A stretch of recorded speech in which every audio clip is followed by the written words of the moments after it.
Okay, ఇక్కడ 2 or more words అనేవి కలిసి ఒక నౌన్ అంటే ఒక పర్సన్ కానీ ఒక వస్తువుని గురించి కానీ చెప్తాయి. ఓకే, ఇక్కడ ఫర్ ఎగ్జాంపుల్ వర్కర్ అంటే ఒక పనివాడు ఉన్నాడు. ఆ వర్కర్ ఎలాంటి వర్కర్, ఫుల్ టైమా పార్ట్ టైమా అని ఎక్స్ప్లెయిన్ చేసేదే కాంపౌండ్ అడ్జెక్టివ్. సింపుల్ గా ఇక్కడ అతను పార్ట్ టైం వర్కర్ అని చెప్తున్నాడు. ఇక్కడ హైఫన్ వస్తుంది కాంపౌండ్ అడ్జెక్టివ్స్ ని మనం మాట్లాడుకునేటప్పుడు రాసేటప్పుడు కూడా రాసేటప్పుడు మనం హైఫన్ యూజ్ చేస్తాం మధ్యలో. ఎందుకంటే 2 or more వర్డ్స్ కలిసి ఒక సబ్జెక్ట్ ని కానీ ఒక వస్తువుని కానీ దాని గురించి ఎక్స్ప్లెయిన్ చేస్తాయి అనమాట, వివరిస్తాయి అవి ఎలాంటిది ఎట్లా ఉంటాయి అని చెప్పేసి. ఓకే, ఇక్కడ మర్డర్ ఉంది అంటే హత్య, కోల్డ్ బ్లడెడ్ అంటే చాలా భయంకరమైన హత్య అన్నమాట. రైట్, అలాంటిది ఈ మర్డర్ గురించి ఇది ఎక్స్ప్లెయిన్ చేస్తుంది. ఇక్కడ వర్కర్ గురించి ఇది ఎక్స్ప్లెయిన్ చేస్తుంది. ఇక్కడ మ్యాన్ మనిషి గురించి ఎక్స్ప్లెయిన్ చేస్తుంది. రైటర్ గురించి వివరించి చెప్తుంది. వీటిని మనం కాంపౌండ్ అడ్జెక్టివ్స్ అంటాం. ఇక్కడ 2 వర్డ్స్ వస్తున్నాయి కాబట్టి మధ్యలో ఐఫోన్ వస్తుంది, గుర్తుపెట్టుకోండి. ఓకే, వెల్ గైస్, వీటిని మనం సెంటెన్సెస్ గా ఏ విధంగా యూజ్ చేయొచ్చు అంటే of course we can like in a simple manner. ఇక్కడ my brother is a part time worker అంటే అతను పార్ట్ టైం వర్కర్ అని చెప్పడానికి, అతను పార్ట్ టైం వర్కర్. దీనికి ఫుల్ టైం వర్కర్ అని చెప్పాలనుకోండి, well she is a full time worker లేదా she is a full time employee, ఈ విధంగా చెప్పొచ్చు.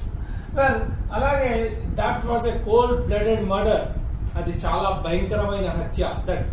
That took place in the 1995 or somewhere else. ఇట్లా చెప్తుంటాం కదా, that was really a cold blooded murder అంటే అది చాలా భయంకరమైన హత్య అని చెప్పడానికి. వెల్ ఇక్కడ man, well behaved man. Well suddenly the manager is a well behaved man, అతను చాలా మంచిగా ప్రవర్తించేటువంటి వ్యక్తి. వెల్ బిహేవ్డ్ అంటే మంచి యాటిట్యూడ్ ఉన్నటువంటి వ్యక్తి అని చెప్పడానికి well behaved man. Well well known writer, is a well known writer అంటే అతను చాలా అందరికీ తెలిసినటువంటి బాగా ఫేమస్ రైటర్ అని చెప్పడానికి వెల్ నోన్ రైటర్. ఈ వెల్ నోన్ ని చాలా వాటికి ఉపయోగించవచ్చు. ఎట్లా అంటే well known teacher, well known lecturer, well known YouTube channel అంటే బాగా ఫేమస్ అయినటువంటి యూట్యూబ్ ఛానల్ అనమాట.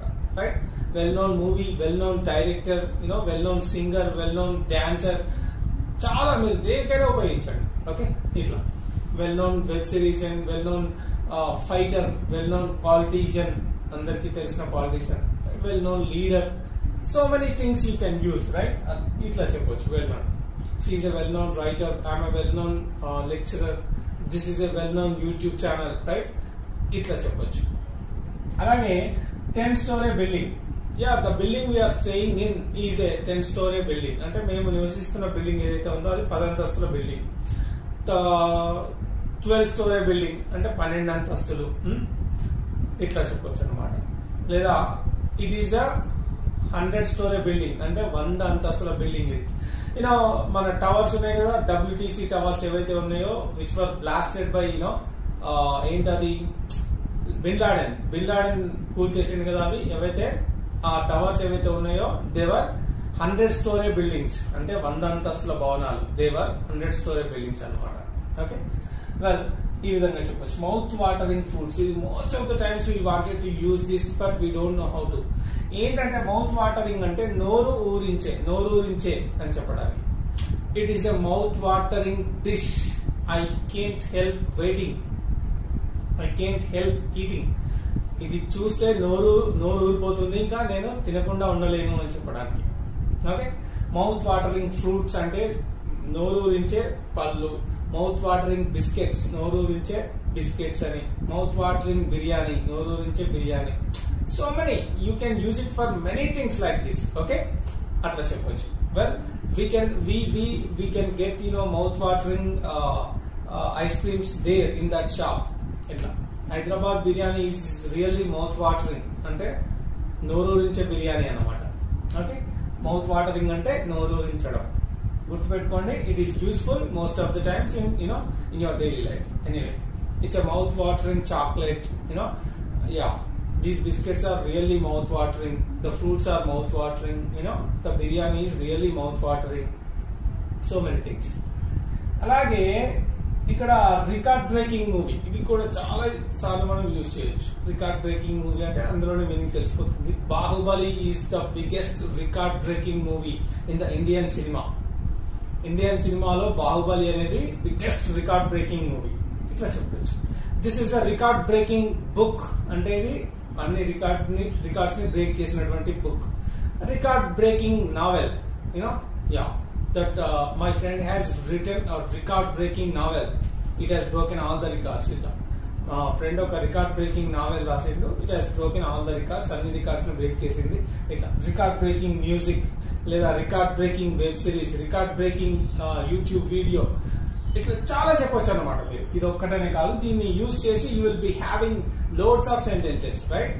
యా, వెల్, అలాగే Rajmouli did not aware of, did not know that he was making a record-breaking movie. Leda, he didn't think that Bahubali would be such a record-breaking movie. అతను అనుకోలేదు, రాజమౌళి అనుకోలేదు ఏమని, Baahubali would be such a record breaking movie. అంటే బాహుబలి అంత పెద్ద record breaking movie అవుతుందని చెప్పి Rajamouli he didn't expect, అతను ఎక్స్పెక్ట్ చేయలే. he didn't think, అతను అనుకోలే. he didn't hope, అతను ఆశించలేదు. But it has become such a huge and record breaking movie, right? ఇట్లా చెప్పొచ్చు. ఎనీవే, ఇట్లా చెప్తాం. అలాగే smoke free restaurant, smoke free, అక్కడ స్మోకింగ్ చేసే ఛాన్స్ ఉండదు. కొన్ని ప్లేసెస్ ఉంటాయి కదా, స్మోక్ ఫ్రీ జోన్ అంటాము, లేదా స్మోక్ ఫ్రీ హోటల్ అంటాము, smoke free hostel, smoke free room, smoke free pub, smoke free bar. Anyway, ఇవన్నీ కూడా అక్కడ స్మోకింగ్ చేయడానికి లేదు, అక్కడ స్మోక్ చేయడానికి వీల్లేదు. అవి స్మోక్ ఫ్రీ జోన్స్ అన్నమాట, రైట్? అందుకే ఇక్కడ smoke free restaurant. Smoke free restaurant అంటే అది అక్కడ స్మోక్ చేయడానికి మన స్మోక్ ఉండదు, అక్కడ స్మోక్ చేయనివ్వరు. అట్లా స్మోక్ అనే టార్చర్ లేని రెస్టారెంట్ అన్నమాట, సింపుల్ గా చెప్పాలంటే. Well, right, I hate smoking, that's why I always prefer to go, I would always prefer to go smoke free restaurants because I hate smoking. Smoking అంటే నాకు నచ్చదు కాబట్టి నేను I would prefer to go smoke free restaurants. Smoke free restaurants నే నేను prefer చేస్తాను. అలాగే last minute decision. Well, actually in the beginning she was not ready to get married. She hated marriage for a couple of months, but her marriage was a last minute decision. Her marriage was a last minute decision. అంటే ఆమె పెళ్లి చేసుకోవాలనే నిర్ణయం ఏదైతే ఉందో అది చివరి నిమిషంలో తీసుకున్న నిర్ణయం, లాస్ట్ మినిట్ అని చెప్పడానికి, లాస్ట్ మినిట్ డెసిషన్. ఇట్లా ఇది కూడా మనం చాలా సార్లు చెప్పొచ్చు. It was a last minute trip. Actually it was not planned, అది ప్లాన్ చేయలేదు, but it was a last minute trip. అది చివరి నిమిషంలో డిసైడ్ అయినటువంటి ట్రిప్. అలాగే it was a last minute party, that's why we didn't invite anybody. అది చివరి నిమిషంలో సెట్ చేసిన పార్టీ, అందుకే మేము ఎవరిని కూడా పిలవలేదు. ఈ విధంగా last minute decision, last minute wedding, last minute party, last minute so many things you can use, right? Yeah, ఆ విధంగా చెప్పచ్చు. చివరి నిమిషంలో అన్నట్టు. ఫుల్ లెంత్ మూవీ అంటే మొత్తం మూవీ అన్నమాట. చివరి full length movie, full length story, full length web series, ఇవన్నీ కూడా చెప్పొచ్చు. ఇక్కడ old fashioned, is always old fashioned. He reads books and he looks new, he looks different and he looks advanced. చాలా different గా కనిపిస్తాడు. But when it comes to his dressing, అతని dressing వచ్చేటప్పటికి always prefers to be old fashion. Old fashion ధరిస్తూ ఉంటాడు. Okay, ఇట్లా old fashion అంటే చాలా పాత కాలానికి సంబంధించిన ఫ్యాషన్ ఉంటుంది కదా, దాన్ని ఓల్డ్ ఫ్యాషన్ అంటాం. This is a old fashion dress. Nobody prefers to be dressed nowadays. ఈ కాలంలో ఇలాంటి దుస్తులు ఎవరు వేసుకోరు. This is certainly and old fashion dress. ఇది పాతకాలం నాటి డ్రెస్ అని చెప్పడానికి. ఓకే, అలాగే ఇంకా చాలా చెప్పొచ్చు. ఓల్డ్ ఫ్యాషన్ ట్రౌజర్స్ అంటే పాతకాలం నాటి ప్యాంట్లు ఇవి. ఓల్డ్ ఫ్యాషన్ హెయిర్ స్టైల్ అంటే పాతకాలం నాటి hair style. Old fashion dance అంటే ఇది పాతకాలం డాన్స్. ఓల్డ్ ఫ్యాషన్ మ్యూజిక్ అంటే ఇది పాతకాలం music. You can be using thousands of sentences. You can use it for thousands of sentences. Chala on your own. Loads of buckets of sentences you can be making. Okay. Well, అలాగే good looking person. నేను బాగా కనిపిస్తున్నాను అని చెప్పడానికి good looking, right? Good looking person. Well, అలాగే long lasting వచ్చేసి ఎక్కువ కాలం ఉండేది. For example, when ever you go for brands ఉంటాయి కదా, లైక్ అసెంబుల్డ్ కాకుండా బ్రాండెడ్ కి వెళ్ళినట్టయితే కనుక it is a long lasting refrigerator because it's a branded one. ఇది బ్రాండెడ్ రిఫ్రిజిరేటర్ కాబట్టి it is a long lasting, అంటే ఎక్కువ కాలం మన్నుతుంది అని చెప్పడానికి. It is a long lasting dress because it is a branded one. ఇది ఎక్కువ కాలం ఉండే డ్రెస్ అని చెప్పడానికి. It is not the long lasting అంటే ఇది ఎక్కువ కాలం ఉండదు అని చెప్పడం. ఇది ఎక్కువ కాలం ఉంటుంది అంటే it is a long lasting dress కావచ్చు, మెటీరియల్ కావచ్చు, ఫ్రిడ్జ్ కావచ్చు, టీవీ కావచ్చు. You can add anything, any object over there, right. Long lasting అంటే ఎక్కువ కాలం ఉండేది అని చెప్పడం. అలాగే వరల్డ్ ఫేమస్ తెలుసు మనకి, ప్రపంచవ్యాప్తంగా ఫేమస్ అయినటువంటిది. అది ఏదైనా చెప్పొచ్చు. World famous novel, world famous mobile, world famous record, world famous person, world famous singer, so many things. World famous YouTube channel, world famous comedian, world famous politician, right? Yeah, many things you can say. అలాగే ఇక్కడ 300 page book. He reads, once he starts reading, he can finish a 300 page book in a day. అంటే అతను 300 పేజీల book ని ఒక్క రోజులో finish చేయగలుగుతాడు. He can finish a 300 page book అంటే 300 పేజీల పుస్తకం అని చెప్పడానికి.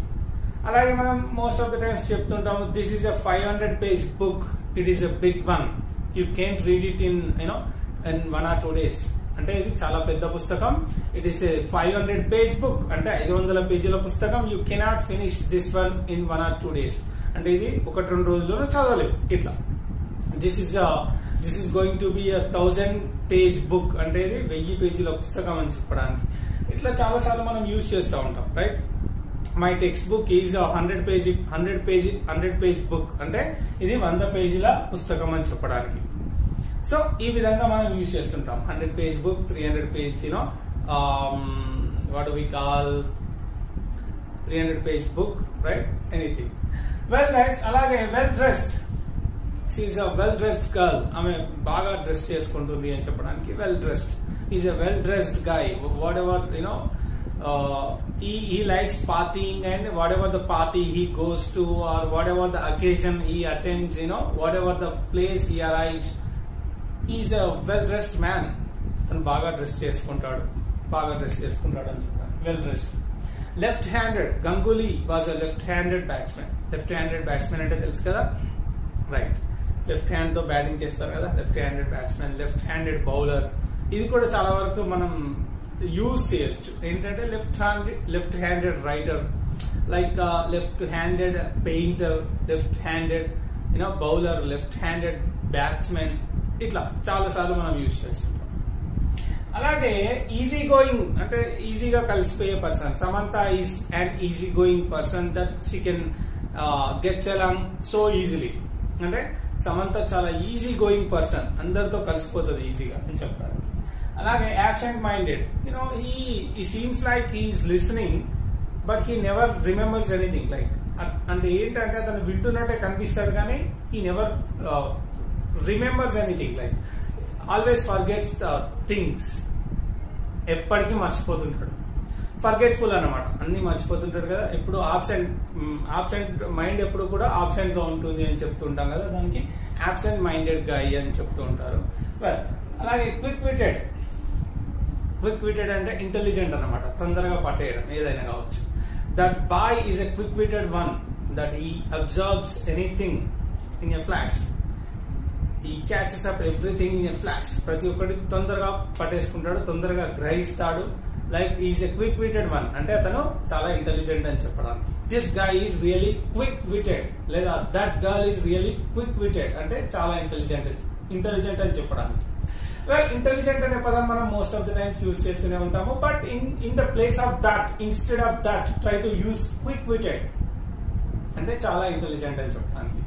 That girl is really quick witted అంటే ఆమె చాలా intelligent. So guys, this class is all about vocabulary, compound adjectives, the two words that put together and they describe the noun, they describe the person and subject, whatever. Try to use all these things into your conversation so that your language becomes really stylish and superb. Anyway, thanks a lot for watching. See you in the next class. Bye for now.